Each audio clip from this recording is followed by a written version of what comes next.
Hello, dear students. Good morning to all of you. As we have started the forms of business organization or forms of business, in which we have already discussed regarding sole proprietorship business, and after that, we have started partnership business, in which we have already discussed its definition, features, merits, and demerits. Now, today, we will continue the chapter partnership business, forms of partnership business.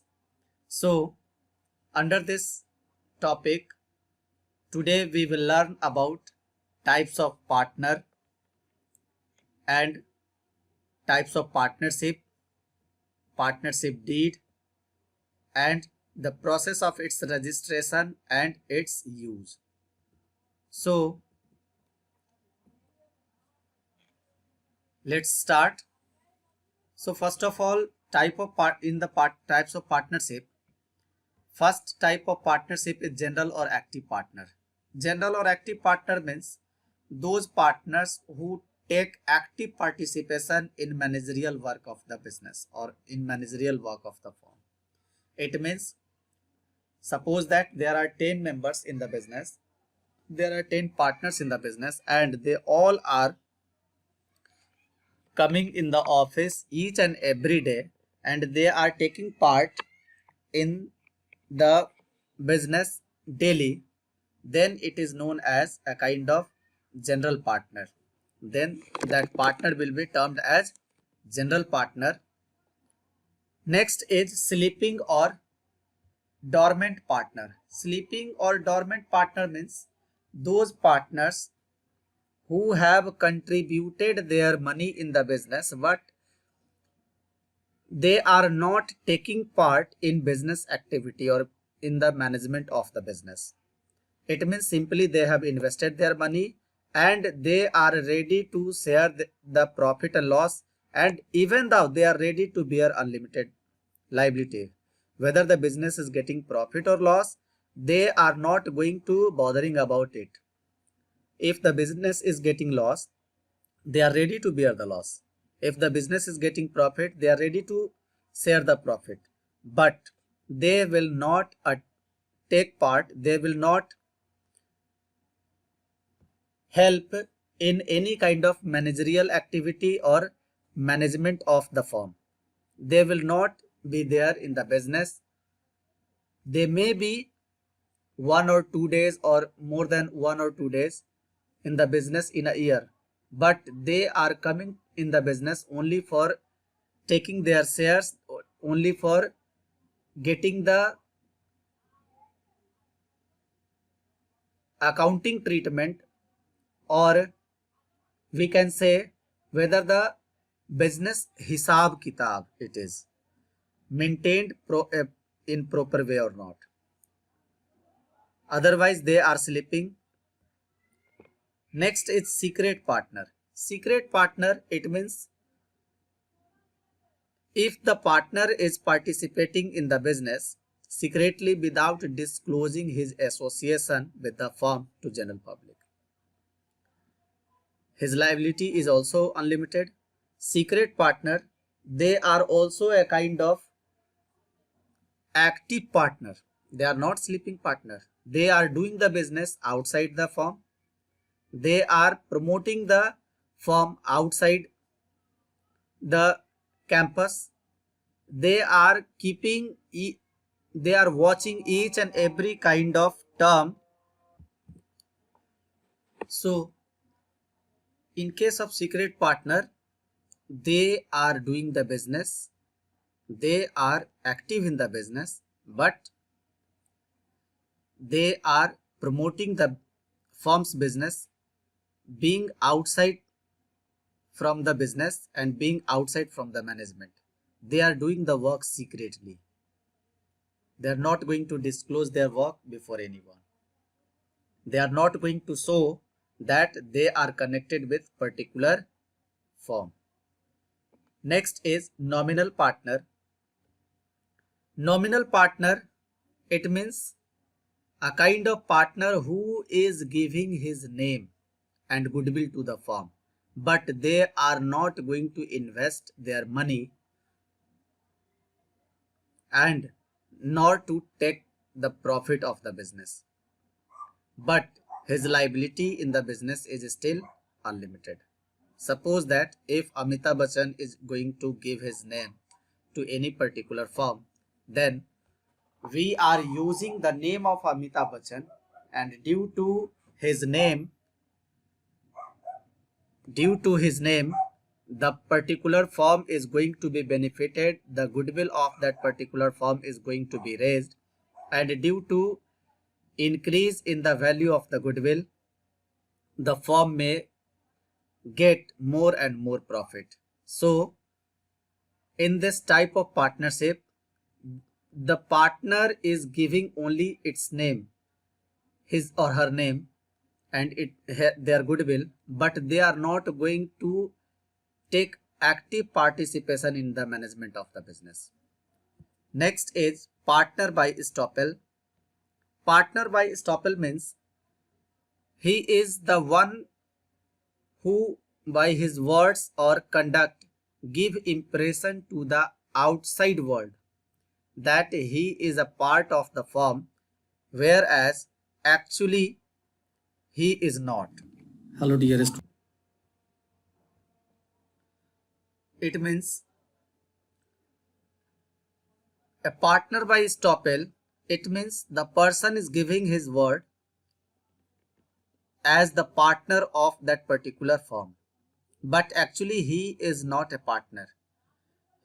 If anyone is disclosing himself or herself that they are the partner of that particular firm, and they are behaving like that, and due to this basis they are contributing in growth and development of the business development of the firm, then they will be assumed as partner by estoppel.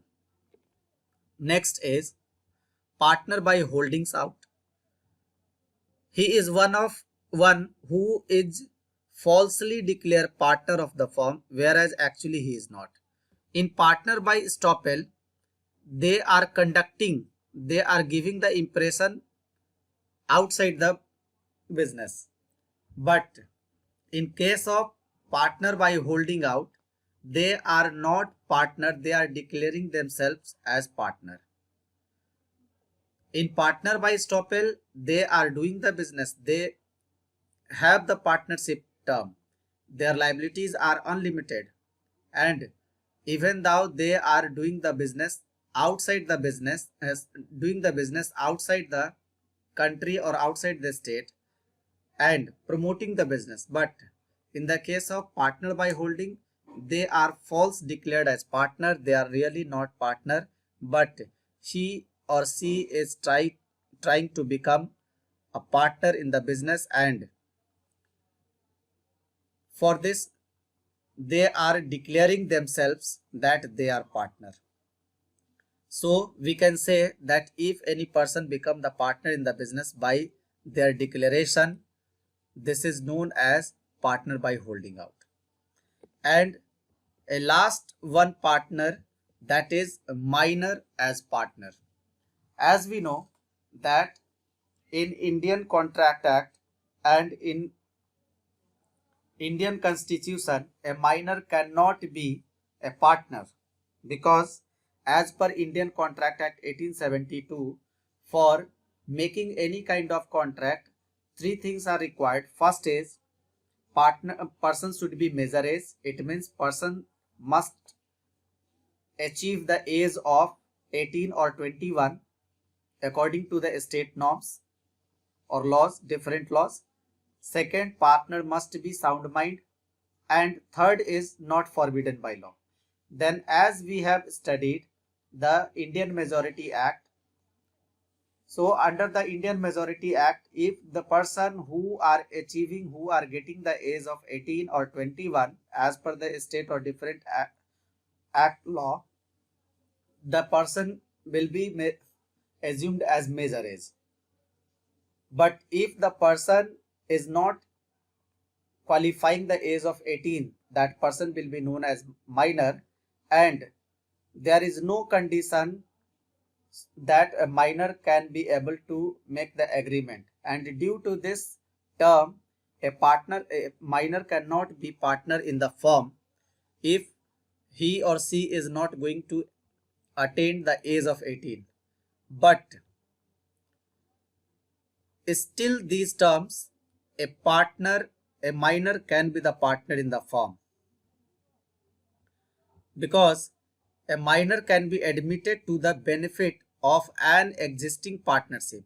Suppose that if in the partnership firm a minor person is going to be admitted only for the benefit, existing benefits, but not they will ask to bear any kind of loss, then they can be the partner. But for this, all the person, it means all the members of the partnership firm, they have to give the consent regarding minor partner.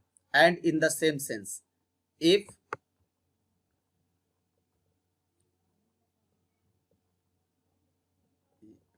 extend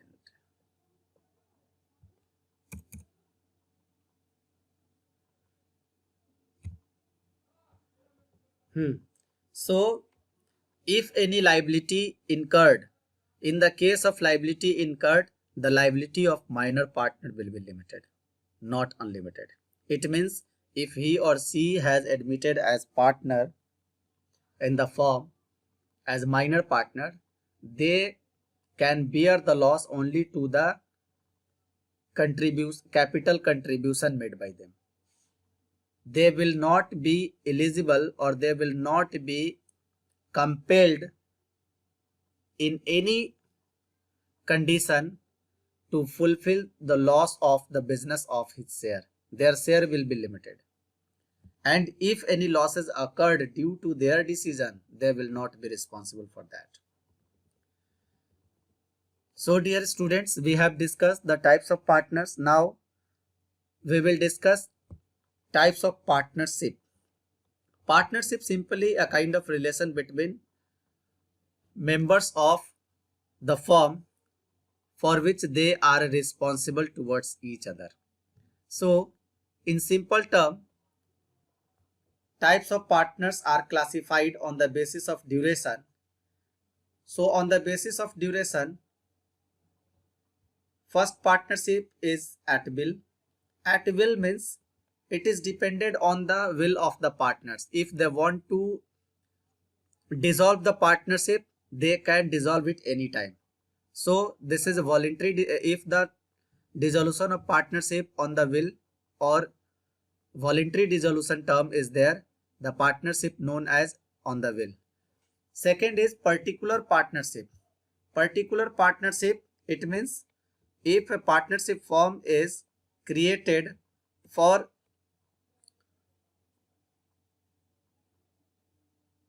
accomplishment of any particular project. Suppose that if a contract for construction of building is there, and if 2 or 3 people are combining themselves for getting that construction project, and after the construction project is over, after the construction of the building is over, then the partnership will automatically dissolve. So this is particular partnership. Next, partnership is classified on the basis of liability. As we all know that the liability of the partnership is unlimited. This is known as general partnership, because in this case the liability of the partners is limited and joint. Registration of firm is optional. This is general partnership. So, and in the case of limited partnership, the liability at least one partner is unlimited, whereas other partners may have limited.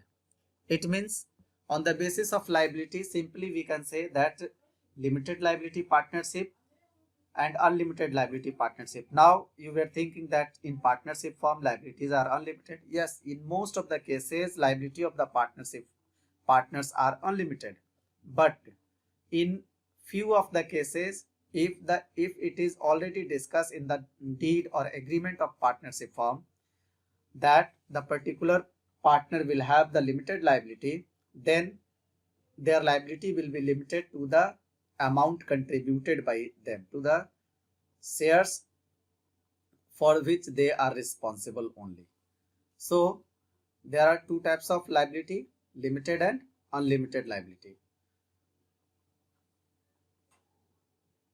And for limited liability, and term Limited Liability Partnership Act 2008 is implemented. Now for limited liability partnership, the registration of firm must be compulsory, because until or unless if the firm is not going to be registered, then LLP Act 2008, Limited Liability Partnership Act 2008 cannot be enforced. As we were discussing the smooth functioning and growth and development of the business, as we know that in business each and every term must be in written. Until or unless if there is no agreement, if there is no certain rules and regulation, terms and condition, liabilities, rights, duties and responsibilities of partners are not going to be fixed, it is quite impossible to maintain the smooth functioning of the business and to maintain the mutual cooperation and understanding of the business among the partners. So this is the partnership deed. In simple term, partnership deed are the documents which can be oral or in written agreement, in which written or oral agreement can be there, in which all the necessary rules, regulation, rights, duties and responsibilities of the partners and the firms are disclosed or written. So partnership deed are, simply we can say, partnership deed are a kind of agreement which contain all the required or specifies terms and condition of partnership form for its smooth functioning. So let's discuss what are the terms which are disclosed or which must be mentioned in partnership deed. So first of all, the first term is name of firm. While commencement of partnership business, before commencement of partnership business, the name of firm must be decided. There should not be any kind of confusion and conflict regarding name of the firm, and if the name of firm is fixed at once, then there should not be any kind of change in it. So first of all, indeed, name of firm is mentioned. Next is location and address of firm. It means where the firm will be situated. It means what will be the working place or the business place. Next is duration of business. If partnership is created for general term, there should not be any duration, but if partnership is created for any specific period or for any specific motive, then the duration of the business must be indicated. Either the partnership business has been established for 10 years, 5 years or 2 years or more than 15 or 30 years. So if there is duration, this duration must be mentioned. Next is investment made by each partner. Investment made by each partner, it means the capital contribution made by each partner. Suppose that there are 4 partners A, B, C and D, then what is the contribution of A, B, C and D? These must be indicated separately before their names. Next is profit sharing ratio of partners. In the partnership deed, these terms must be cleared, that what should be the profit sharing ratio among the partners. After that, salaries, drawing, interest on capital and interest on drawing of partners. These terms must be cleared, whether if the partners are coming in the business daily, whether they are entitled to salary or not. If they have invested their capital in the business, they will get interest on capital or not. If they will get, then at what rate. If they withdraw the amount for personal use, then it is a kind of borrowings by the partners from firm. Then in that case, the firm will charge interest on drawings or not, or if it is charged, then at what rate. These all these terms must be cleared in the deed. Next is duties and obligations of partner. It means which partner will be liable for which work, what should be the duty of each and every partner. These terms must be clearly mentioned. It means, suppose that if marketing, finance, administration, these all terms are there, then which one partner will see the marketing work, who will see the administrative work, who will see the production work. It's all. So these terms must be clear. Next is governing admission, retirement and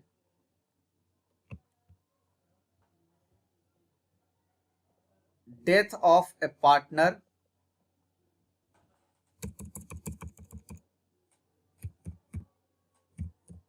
Death of a partner, preparation on account of accounts and their auditing. It means in this term, what should be the condition of admission of new partner in the business? If any partner wants to retire from the business, then what will be the accounting treatment? What will be the basis? If any partner become dead during the accounting year, what will be the terms and condition to settle for settlement of the death partner? How the books of accounts will be prepared and audited that time. These all terms must be cleared in partnership deed. And next is method of solving dispute. If any dispute arise, what should be the method by which the dispute can be settled? Either they will follow the terms of Partnership Act 1932 or simply they will take the help of arbitration method or in other process. So dear students, now I think you all have got this term which should be recorded in partnership deed. These all are also known as essentials of a partnership form or characteristics of a partnership deed or elements of a partnership deed. Now the term is registration of partnership. Under the term registration of partnership, this is the term when Partnership Act has been implemented in 1932, there was no any provision regarding its registration. But in 1933, 1st October 1933, it was implemented that the registration of partnership form can be held or the form can be registered, and for this process registration term has been added after the amendment of Partnership Act in 1933. But it is still voluntary regarding registration of partnership form. There is no bondation, there is no compulsion for registration of partnership form. So if the firm or if the partnership is going to be registered, they can. If they don't want to register the firm, they can't. But in case of non-registration of firm, some privileges cannot be allowed to those partnership firms which are non-registered. First is a partner of an unregistered firm cannot file suit against the firm or the partner. Next is the firm cannot file a suit against the third party. And last is the firm cannot file a case against its partner or members. So dear students, now I think you all have got this term. So we will learn ahead in partnership, and we will make a differential discussion in context of sole proprietorship and partnership form of business organization in next class. Till then, thank you.